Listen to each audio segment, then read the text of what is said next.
दोस्तों एक टॉपिक है अनुकूलन, आत्मसातकरण, समायोजन, संज्ञानात्मक संरचना, मानसिक संक्रिया, स्कीम्स, स्कीमा। या प्याजे के अंदर का ये कुछ पॉइंट्स है जहां से हर बार आपको क्वेश्चंस पूछे जाते हैं। कम से कम 2 नंबर पूछे जाते हैं और इसमें बड़ा कंफ्यूजन रहता है बच्चों को।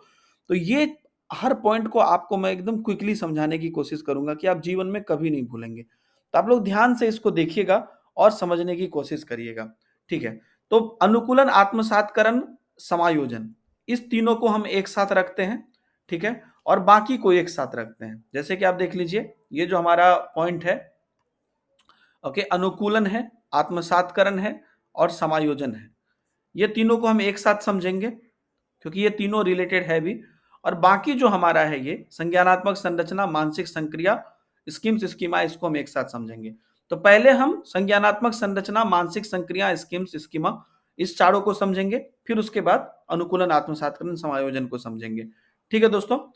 तो चलिए, इंग्लिश में भी आप देख लीजिए, यहां पर अनुकूलन को हम एडॉप्टेशन बोलते हैं, आत्मसातकरण एसिमिलेशन, समायोजन एकोमोडेशन, संज्ञानात्मक संरचना का आपका कॉग्निटिव स्ट्रक्चर हो गया, और क्या कहते हैं, मेंटल ऑपरेशन हो गया मानसिक संक्रिया का, स्कीम्स ऑलरेडी स्कीम्स ही है, और स्कीमा आपका स्कीमा ही है।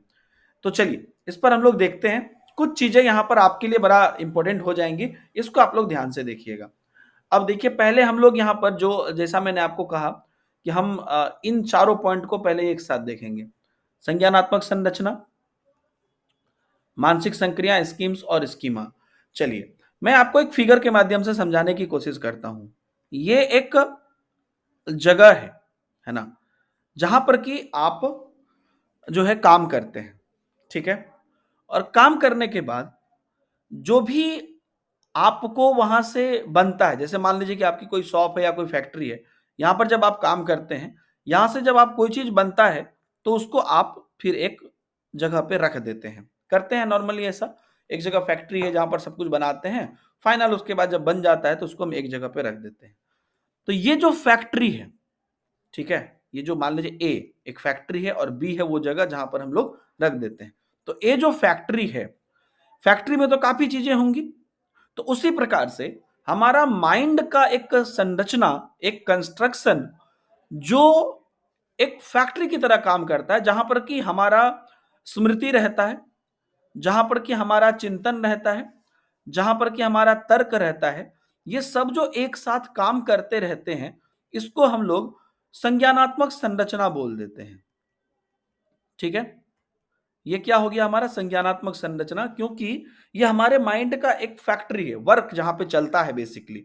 ठीक है। तो ये हो गया हमारा संज्ञानात्मक संरचना। ओके।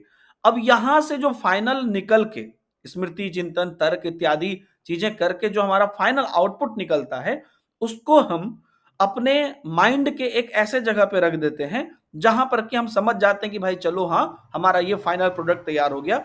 अगर हम संज्ञानात्मक संरचना या जिन प्याजे के हिसाब से समझें, तो हमारी स्मृति चिंतन से मान लीजिए कोई डिसीजन निकल गया कि भाई हाँ ये ऐसा होता है, तो उसको हम अपने दिमाग में कहीं पर सेट कर देते हैं कि हाँ ऐसा होता है। तो ये जो है, इसको हम लोग बोलते हैं स्कीमा। ठीक है।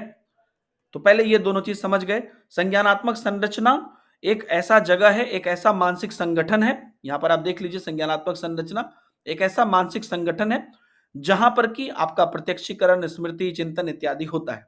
तो ये हो गया आपका जहां पर बेसिकली वर्क होता है आपके माइंड में, वो आपका संज्ञानात्मक संरचना हो गया। और जब फाइनल वहां से आप समझ जाते हैं कि हाँ चलो भाई हमको ये फाइनल समझ में आया, तो वो चीज आपके दिमाग में सेट हो जाता है कि ये ऐसा है। तो वो ऐसा जो है वो आपका स्कीमा में हो जाता है। ये बोलते हैं कि मानसिक संरचना है। स्कीमा एक ऐसा मानसिक संरचना है, यहां पे देख लीजिए, जिसका कि सामान्यीकृत किया गया है। मतलब क्या समझे कि एक जनरलाइज आपका हो गया है। जैसे कि यहां पर आपने जितना बात को मथा है, खिचड़ी की है, सब कुछ मिला के, तो फाइनल आप एक जनरल स्टेटमेंट पर आ गए हैं। जैसे बोलते हैं ना, विशिष्ट से सामान्य की ओर, तो फाइनल आप एक जनरल स्टेटमेंट पर आ गए, हाँ ये ऐसा होता है, उसको आपने दिमाग में बिठा दिया, तो वो स्कीमा में चला गया। तो संज्ञानात्मक संरचना और स्कीमा, ये दो चीज हो गया। अब आप कहेंगे कि सर मानसिक संक्रिया क्या है? अरे भैया, ये जो फैक्ट्री में काम हो रहा है संज्ञानात्मक संरचना में, तो यहां पर आप कुछ जो चिंतन है, तर्क है, स्मृति है, इस पर आप कुछ ऑपरेशन करेंगे ना। खाली चिंतन, तर्क सब कुछ लाके रख देंगे और काम हो जाएगा? नहीं, तर्क लगाएंगे, चिंतन लगाएंगे, तो ये जो आप किसी प्रॉब्लम के लिए, मतलब यहां तक जो सामान आपको रखना है स्कीमा में जाके, उसके लिए जो आप यहां पर सोच रहे हैं, समझ रहे हैं, काम कर रहे हैं, चिंतन और तर्क में आपस में विश्लेषण कर रहे हैं, इसी को हम लोग बोलते हैं मानसिक संरचना, मानसिक संक्रिया, सॉरी, मानसिक संक्रिया। मतलब ऑपरेशन करेंगे ना, तर्क ला जाकर रख नहीं देंगे, तर्क पर वहां पर काम करेंगे, तो वो हो गया हमारा मानसिक संक्रिया।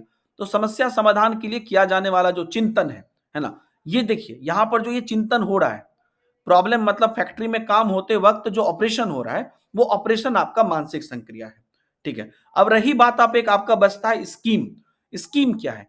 ये जो ऑपरेशन हो रहा है ना, वो किसी न किसी प्लान पे हो रहा है ना। स्कीम को योजना भी बोलते हैं, प्लान भी बोलते हैं।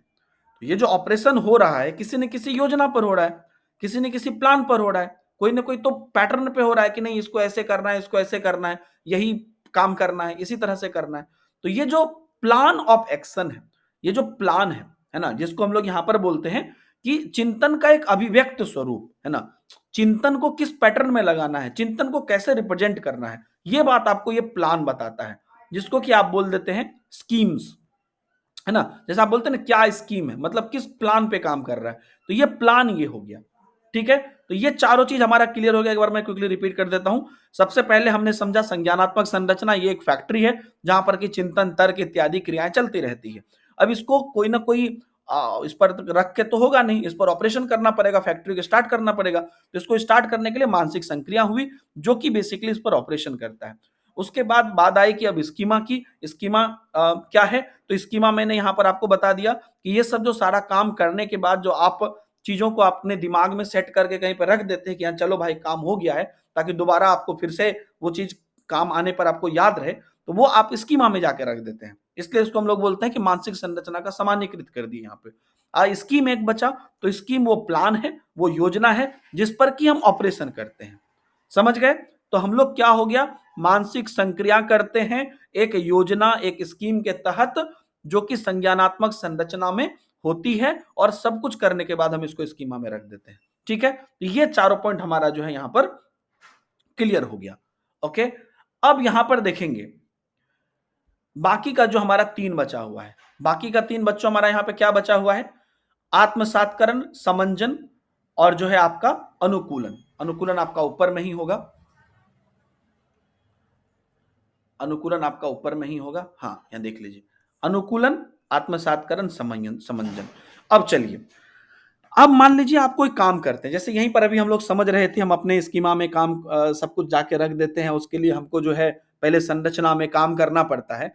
ये सब जो जब भी आप कर रहे होते हैं, तो कोई भी चीज जब आप पहले से आपको नहीं पता होता है, पहली बार करते हैं, ध्यान से देखिए सब लोग, अगर कोई काम आप पहली बार करते हैं, तो यहां पर मैं इसको नीचे लिखता हूं, रुकिए।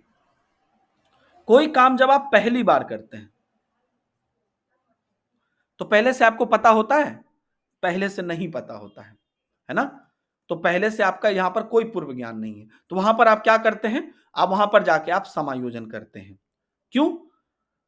क्योंकि वहां पर आपको पहले से नहीं पता है, अभी आपको जाके वहां पर समायोजन करना है, वही भी वहां पर जाके उस सिचुएशन पर एकोमोडेट करना है। मतलब क्या होगा आपको नहीं पता, जैसे कोई रूट में आप जा रहे हैं, पहली बार जा रहे हैं, आपको पता नहीं है कि कौन सा रूट सही है, तो आप कभी इस रूट में जाते हैं, कभी इस रूट में जाते हैं, आप वहां पर समायोजन करने का कोशिश करते हैं।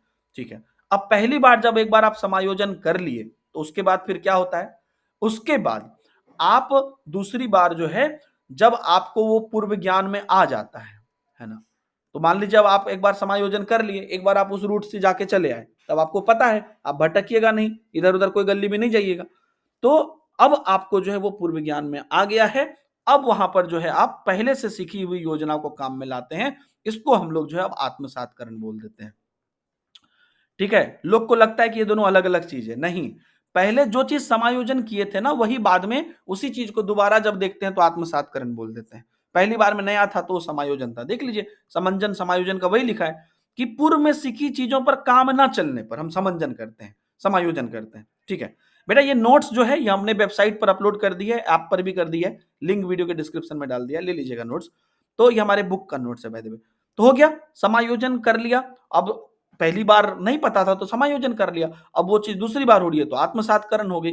तो जब आपने समायोजन करके आत्मसातकरण कर लिया तो फिर वह आपके लिए नया नहीं रहा, अब आप इस काम को अच्छे से कर लिए।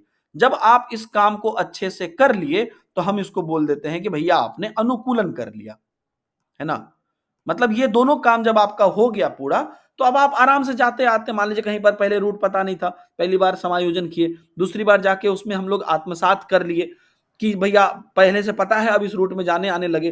तो अगली बार जब आप पूरा आत्मसात कर लीजिएगा तो याद करिए, जब आप 10 दिन 15 दिन महीना दिन चले जाइएगा, फिर उसके बाद जब उसी रूट में जाइएगा तो खुद ब खुद आपकी गाड़ी का हैंडल घूम जाएगा, अरे इस गली में सोचना भी नहीं पड़ेगा। तो वो मतलब आप अनुकूलित हो चुके हैं वहां से, है ना। तो वो अनुकूलन आपने कर लिया है। तो अनुकूलन करने के लिए आत्मसातकरण जरूरी है, आत्मसातकरण के लिए समायोजन जरूरी है। इसलिए हम अनुकूलन में बोलते हैं कि वातावरण के साथ समायोजन की प्रवृत्ति यहाँ पर जो है जन्मजात होती है, और किसी भी सिचुएशन में अपने आप को ढाल लेना ये होता है। और उसको ढालने के लिए दो पार्ट में पियाजे ने बांटा है, अनुकूलन का ही दो पार्ट, पहला आत्मसातकरण, दूसरा समायोजन है। ठीक है, तो यहां से आपको मुझे लगता है कि पूरा क्लियर हो गया। कभी भी क्वेश्चन देगा, बस प्रैक्टिकली सोचिए कि किस प्रकार से जो है यहां पर हम आत्मसातकरण को देखेंगे, किस प्रकार से समायोजन को देखेंगे। ठीक है बच्चों, तो मैं मानता हूं कि आपका यहां पर 2 नंबर पक्का हो गया, और आप आराम से जैसे ही क्वेश्चंस को देखिए, इन थ्योरी को समझिए और इसी पर क्वेश्चन करिए, आराम से बनेगा। थैंक यू वेरी मच, मिलते हैं नए वीडियो में, बाय बाय, जय हिंद।